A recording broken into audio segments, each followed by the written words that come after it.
নমস্কাৰ বৰডুমচা লাইফৰ সমূহ দৰ্শকবৃন্দক স্বাগতম জনাইছোঁ। আজি খুব ধুনীয়াকৈ এটা চাংঘৰত আহিছোঁ আৰু এই চাংঘৰটো কি কাৰণে সজোৱা হৈছে আমি সবিশেষ জনাম। মই বৰ্তমান উপস্থিত আছোঁ মাৰ্ঘেৰিটাত আৰু মাৰ্ঘেৰিটাত খুব ধুনীয়াকৈ দুদিনীয়া বৰ্ণাঢ্য কাৰ্যসূচী উদযাপন কৰিবলৈ গৈ আছে মেডাম মেফি। আৰু এই মেডাম মেফিৰ কিছু পৰিৱেশ মই আপোনালোকক আগতীয়াকৈ দেখুৱাব বিচাৰিছোঁ। ইয়াত কি বনাইছে মানে এখন এইটো বস্তু বাহিনী থোৱাৰ কাৰণে বস্তু বাহিনী থোৱাৰ কাৰণে আচলতে এইটো গোটেইটো ৰান্ধনীশাল হ'ব যেন পাইছোঁ। চাংমাই শাল হয় নিশ্চয় ইয়াত চাংমাই শাল বনাই আছে। ইয়াত আমাৰ ককাইদেউসকলেও খুব ব্যস্ত হৈ আছে। চাওক আমি পোনপটীয়াভাৱে দেখুৱাব বিচাৰিছোঁ ইয়াত আচলতে বাঁহেৰে কি নিৰ্মাণ কৰি আছে। ইয়াত খাও থ'বৰ কাৰণে এখন চাং মানে খাও থ'ব মানে ভাত খাওঁ মানে ভাত এটা নতুন কথা শিকিছোঁ। আহোম ভাষাত খাওঁ মানে ভাত হয় আৰু ভাত ৰাখিবৰ কাৰণে আচলতে এই ব্যৱস্থাসমূহ কৰি আছে। আমি ইয়াৰ পৰা আপোনালোকক জনাব বিচাৰোঁ ইতিমধ্যে দেখিছে এয়া খৰি পূৰা কাটি ৰাখিছে আৰু কাষতে সেইটো কি পানীৰ যোগান নহয় জানো। ইফালে ইতিমধ্যে দেখিছে খুব ধুনীয়াকৈ পানীৰ যোগানৰ কাৰণে ব্যৱস্থাও আছে, আগৰ পৰাই আছে আৰু ইয়াৰ বৰ্তমান পূৰা মানে চাফ চিকুণ কৰি ৰাখিছে। তাৰোপৰি আমি অকণমান দূৰৰ ফালে দেখুৱাব বিচাৰিছোঁ চৌপাশটো খুব ধুনীয়া আচলতে এটা পৰিৱেশত আছোঁ। আৰু এই পৰিৱেশৰ মাজতে আমাৰ মাৰ্ঘেৰিটাৰ যুৱ ব্যৱসায়ী তথা বিশিষ্ট ব্যৱসায়ী ৰূপম দাকো দেখিছোঁ। আমি ৰূপম দাৰ ওচৰলৈ যাব বিচাৰিছোঁ। ৰূপম দা নমস্কাৰ। আপোনালোক পূৰা ব্যস্ত হৈ আছে ন? হয়। আচলতে অনুষ্ঠানটো খুব বিশাল হ'ব যেন অনুভৱ হৈছে। বিশালকৈ আয়োজন কৰিছে নেকি? হয়, আগতকৈ বহুত ডাঙৰকৈ হ'ব মেডাম মেফি এবাৰ আৰু সকলো অসমবাসী ৰাইজলৈ নিমন্ত্ৰণ জনাইছোঁ যাতে আমাৰ এই মাৰ্ঘেৰিটা মেডাম মেফি আহি চবেই যাতে উপভোগ কৰে আৰু আগতীয়াকৈ সকলো অসমবাসী ৰাইজলৈ মেডাম মেফি শুভেচ্ছা জনালোঁ। নিশ্চয়। এই একজেক্ট এই লোকেশ্যনটোৰ নাম কি হয়? একজেক্ট লোকেশ্যনটো হৈ গ'ল বৰগোলাই নিউ কলনী বুলি জেগাডোখৰ নামটো। নিশ্চয় আপোনালোকে এই স্থানলৈ আহিব আৰু স্থানলৈ অহাৰ লগে লগে এই মেডাম মেফি কিমান তাৰিখত আছিলে? আপোনাৰ 30 তাৰিখৰ পৰা পূজা ষ্টাৰ্ট হ'ব 31 তাৰিখলৈকে দুদিনীয়া কাৰ্যসূচী। আৰু যিহেতু আমাৰ নিজৰ গায়ক এজন আছে লোহিত গগৈ আমাৰ জ্ঞাতি, তেখেত আহি গীত গাবহি। আৰু 30 আৰু 31 জানুৱাৰী ন? নিশ্চয় ধন্যবাদ কয়তো। আমি অকণমান আগবাঢ়ি যাম আৰু যিহেতু খুব ধুনীয়াকৈ এটা চাংঘৰো নিৰ্মাণ কৰিছে আমি চাংঘৰটো আপোনালোকক দেখুৱাবলৈ চেষ্টা কৰিম। বাঁহ আৰু পাতেৰে আৰু তলৰ অংশ কিন্তু পকী খুব ধুনীয়াকৈ সজাই তুলিছে। যি কি নহওক আমি এয়া মাত্ৰ প্ৰস্তুতিহে দেখুৱাইছোঁ আপোনালোকক। পৰৱৰ্তী সময়ত এয়া কিন্তু সৌন্দৰ্যতা 100 গুণে বৃদ্ধি হ'ব এই কথা কিন্তু নিশ্চিতভাৱে ক'ব পাৰি। এইটো কাৰণে যিহেতু ইতিমধ্যে দেখিছে চৌপাশটো সকলোৱে ব্যস্ত হৈ আছে আৰু সেই ব্যস্ত হৈ থকাৰ মাজতে কিছু পৰিৱেশ মই আপোনালোকক দেখুৱাবলৈও চেষ্টা কৰিছোঁ। যিটো চাংঘৰ নিৰ্মাণ কৰি আছে এইফালে আমাৰ দাদাসকলে খুব ধুনীয়াকৈ ব্যস্ত হৈ আছে। দাদা এইটো কি বনাইছে? এইটো এই চাংঘৰৰ কাৰণে জখলা বনাই আছোঁ। জখলা হয়। আৰু মই যে আপোনালোক চিৰি বুলি কয় ন? আচলতে যি নহওক এই চাংঘৰটোত উঠিবলৈ এতিয়া ব্যৱস্থা নাই, কিন্তু চাংঘৰত উঠিবৰ কাৰণে এই ব্যৱস্থাখন কৰি থকা হৈছে। পৰৱৰ্তী সময়ত আমি ওপৰলৈ উঠিম। 30 তাৰিখে আহিব 31 তাৰিখে আহিব উঠিবলৈ পোৱা যাব। দাদা খুব ধুনীয়াকৈ ব্যস্ত হৈ আছে, কি ক'ব বিচাৰিব? কি ক'ব বিচাৰিম আৰু আমাৰ মানে মেডাম মেফিৰ কাৰণে ব্যস্ত হ'বই লাগিব। আৰু মেডাম মেফিত মানুহে কয় গাহৰি আৰু ৰহি পোৱা যায় সাঁজ? পোৱা যায়। হয় পূজাত দৰকাৰ হয় নহয়? পূজাত দৰকাৰ হয়, এনেই দিয়াও হয় মানে খাবলৈ চবকে। আলহী অতিথিৰ কাৰণে ব্যৱস্থা কৰা হ'ব। নিশ্চয় আলহী অতিথি সকলো আহিব আৰু যি দুদিনীয়াকৈ মাৰ্ঘেৰিটাত আয়োজন কৰিছে মেডাম মেফি অন্য বৰ্ষৰ তুলনাত এইবাৰ মানে অলপ বেছি ভাল হ'ব বুলি তেখেতলোকে জনাইছে।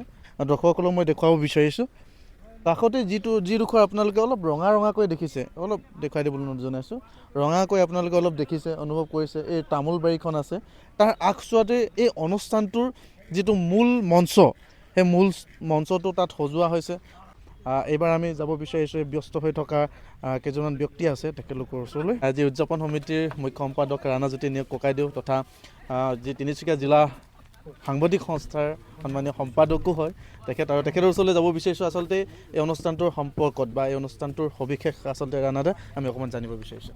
হয়, আমি সকলোৱে জানো চাওলুং চুকাফা অসমৰ প্ৰথম অসমীয়া সমন্বয়ৰ বাৰ্তাৰে অসমত প্ৰৱেশ কৰিছিল। অসম নামেৰে এখন ৰাজ্য তেখেতে প্ৰতিষ্ঠা কৰিছিল। 7 ৰাজ এক কৰি এখন ৰাজ্য প্ৰতিষ্ঠা কৰিছিল আৰু লগত লৈ আহিছিল ধৰ্ম সংস্কৃতি। ইয়াৰ ভিতৰত অন্যতম এই মেডাম মেফি। আহোমসকলে আচলতে পূৰ্বপুৰুষক ইয়াৰ জৰিয়তে স্মৰণ কৰে, লগতে স্বদেশ আৰু স্বজাতিৰ মংগলাৰ্থে আচলতে এই মেডাম মেফিৰ জৰিয়তে প্ৰাৰ্থনা কৰা হয়। আমাৰ পূৰ্বপুৰুষসকলক আমি স্মৰণ কৰোঁ যাতে স্বদেশৰ মংগল হয়, স্বজাতিৰ মংগল হয়, আৰু ইয়াৰ কাৰণে এই মেডাম মেফিৰ আয়োজন। আৰু মাৰ্ঘেৰিটাত আচলতে আজি 42 বছৰে এই মেডাম মেফি ইয়াৰ যিসকল টাইমূলীয় জনগোষ্ঠীৰ লোক আছে আৰু টাই জনগোষ্ঠীৰ লোক আছে সেইসকলে একত্ৰিত হৈ উদযাপন কৰি আহিছে। এইবাৰ কিছু ব্যতিক্ৰম কৰা হৈছে। এইবাৰ অকল টাই জনগোষ্ঠীটোলৈ নহয়, সকলো জাতি জনগোষ্ঠীক লগত লৈ কৰা হৈছে, যিহেতুকে চুকাফাৰ আদৰ্শ আছিল সমন্বয়ৰ আদৰ্শ। চুকাফাই সকলো জাতি জনগোষ্ঠীক লগত লৈ এখন বৰ অসম প্ৰতিষ্ঠা কৰিছিল। চুকাফাই আচলতে সঁচা কথা ক'বলৈ গ'লে 39 বছৰ চুকাফাই শাসন কৰিছিল, আৰু শাসন কৰাৰ অৱস্থাত ইয়াত এটা বস্তু চেষ্টা কৰিছিল যে অসমত সকলো জাতি জনগোষ্ঠীক অধিকাৰ সমমৰ্যাদাৰে কেনেকৈ এখন শক্তিশালী অসম গঢ়ি তোলোঁ। আচলতে সেইকাৰণে চুকাফাক কোৱা হয় বৰ অসমৰ খনিকৰ বুলি কোৱা হয়, আৰু সেইকাৰণে চুকাফাক সমন্বয়ৰ প্ৰতীক বুলি কোৱা হয়। অসমীয়া ভাষাক ৰাজভাষাৰ মৰ্যাদা দি ঠন ধৰা সুযোগ দিয়া ব্যক্তিজন হৈছে চুকাফা। পদ্মবৰকটকীয়ে এই এষাৰ কথা কৈছিল, আৰু সেইকাৰণে চুকাফাক অসমৰ প্ৰথম অসমীয়া বুলিও পদ্মবৰকটকীয়ে তেখেতৰ এটা প্ৰবন্ধত লিখিছিল। আৰু আমি এইবাৰ এই যি মেডাম মেফি আয়োজন কৰিছোঁ মাৰ্ঘেৰিটা সমজিলা ভিত্তিত আমি আয়োজন কৰিছোঁ, আৰু সকলো জাতি জনগোষ্ঠীক লৈ আয়োজন কৰিছোঁ। মেডাম মেফি উপলক্ষে প্ৰথম দিনা বিভিন্ন প্ৰতিযোগিতা অনুষ্ঠিত হ'ব।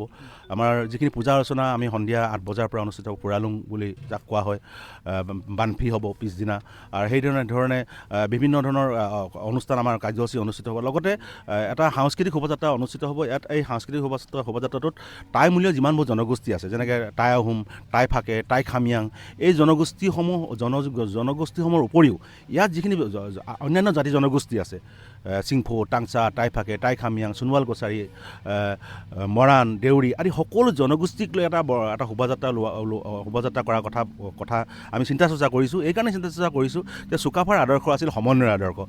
সকলো জাতি জনগোষ্ঠীক লৈ যি চুকাফাই অসমখনক আগুৱাই লৈ যাব বিচাৰিছিল, এই সংকল্পৰে আমি আচলতে এই মেডাম মেফিটোক আমি এবাৰ ৰূপ দিব চেষ্টা কৰিছোঁ। আৰু সেইকাৰণে আমাৰ তাতো মুকলি সভা অনুষ্ঠিত হ'ব। মুকলি সভাত কেইবাগৰাকী বিশিষ্ট ব্যক্তি আহিব। টিংখাং মহাবিদ্যালয়ৰ প্ৰাক্তন অধ্যক্ষ জীৱেশ্বৰ মৰাণ ডাঙৰীয়া নিৰ্দিষ্ট বক্তাৰূপে অংশগ্ৰহণ কৰিব। আৰু ইয়াৰ উপৰিও আমি যি এবাৰ প্ৰীতিভোজৰ যিটো আয়োজন কৰিছোঁ মেডাম মেফি উপলক্ষে, এই প্ৰীতিভোজত দুটা নতুন বস্তু সংযোজন কৰা হৈছে। যিহেতুকে আমাৰ যিহেতু আমি এবাৰ সকলো জাতি জনগোষ্ঠীক লৈ সাৰ্বজনীন ৰূপত এই মেডাম মেফিটোক আমি ৰূপ দিব চেষ্টা কৰিছোঁ। ইয়াত কেৱল যে অকল গাহৰি আপ্যায়ন নহয়, ইয়াৰ সমান্তৰালভাৱে আমি হাঁহৰ ব্যৱস্থা কৰিছোঁ। প্ৰায় 100টা হাঁহ আমি ইতিমধ্যে সংগ্ৰহ কৰিছোঁ। 100টা হাঁহ আমি ব্যৱস্থা কৰিছোঁ। 100টা হাঁহৰ ব্যৱস্থা হ'ব। লগতে প্ৰায় 1.5 কুইণ্টেলমান মাছৰ আমি ব্যৱস্থা কৰিছোঁ, যাতে যিসকলে গাহৰি ভাত নাখায়, গাহৰি নাখায়, সেইসকলক আমি যাতে হাঁহ মাংসৰে আমি তেওঁলোকক এই প্ৰীতিভোজত অংশগ্ৰহণ কৰিব পাৰোঁ, লগতে মাছেৰে আপ্যায়ন কৰিব পাৰোঁ।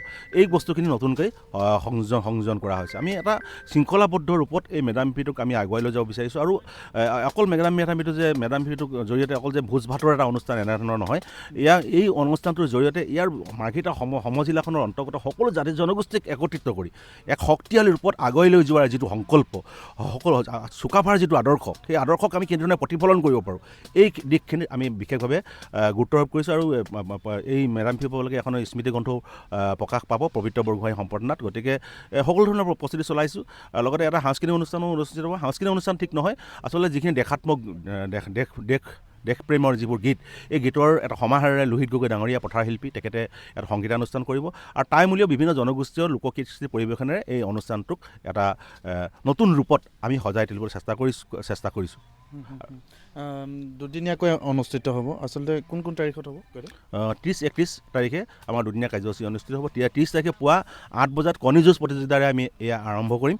আৰু তাৰ পাছতে পৰম্পৰাগত কিছুমান খেল ধেমালি মহিলাসকলৰ মাজত অনুষ্ঠিত হ'ব। সদৌ অসম ভিত্তিত কুইজ প্ৰতিযোগিতা অনুষ্ঠিত হ'ব। তাত প্ৰথম, দ্বিতীয়, তৃতীয় শ্ৰেষ্ঠক আমি কুইজ প্ৰতিযোগিতাত প্ৰথম, তৃতীয় শ্ৰেষ্ঠক আমি প্ৰাইজ মনিৰে আমি আচলতে পুৰস্কৃত কৰিম।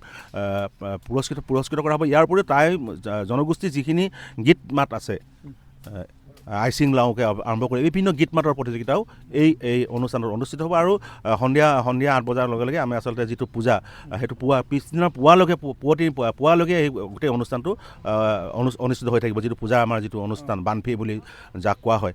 আৰু তাৰ পিছদিনা পুৱা আমি আচলতে 42খন পতাকা উত্তোলন কৰা হ'ব। 42খন মূল পতাকাখন আমাৰ যিজন উদযাপন সমিতিৰ সভাপতি মিণ্টু দেওধাই ফুকনে উত্তোলন কৰিব।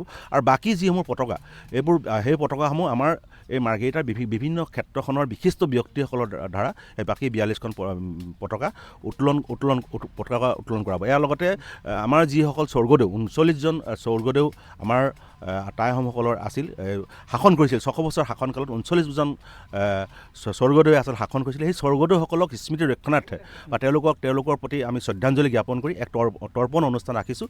তাত 39গৰাকী বিশিষ্ট ব্যক্তিয়ে তৰ্পণ কৰিব আৰু লগতে চুকাফা লাচিত বৰফুকনকে আৰম্ভ কৰি আমাৰ যিসকল আহোমৰ বীৰ বীৰাংগনা আছিলে সেইসকলৰ প্ৰতিকৃতিত বন্তি প্ৰজ্বলন কাৰ্যসূচীও এটা উক্ত দিনা 31 তাৰিখে অনুষ্ঠিত হ'ব। তাৰপিছতেই আমাৰ এটা শপত গ্ৰহণ অনুষ্ঠান আমি এবাৰ নতুনকৈ ৰাখিছোঁ যে যিহেতুকে আমি টাই আহোমসকল আচলতে গোটেই অসমৰ ভিতৰতে এটা অন্যতম এটা শক্তিশালী জাতি, কিন্তু ক'ৰবাত আমাৰ জাতি জনগোষ্ঠীটোৰ মাজত ক'ৰবাত আমাৰ স্বাভিমান হেৰাই গৈছে নেকি? এই স্বাভিমান ৰক্ষা কৰাৰ এক শপত বাক্য আমি এই উত্তৰ দিনা আমি গ্ৰহণ কৰিম।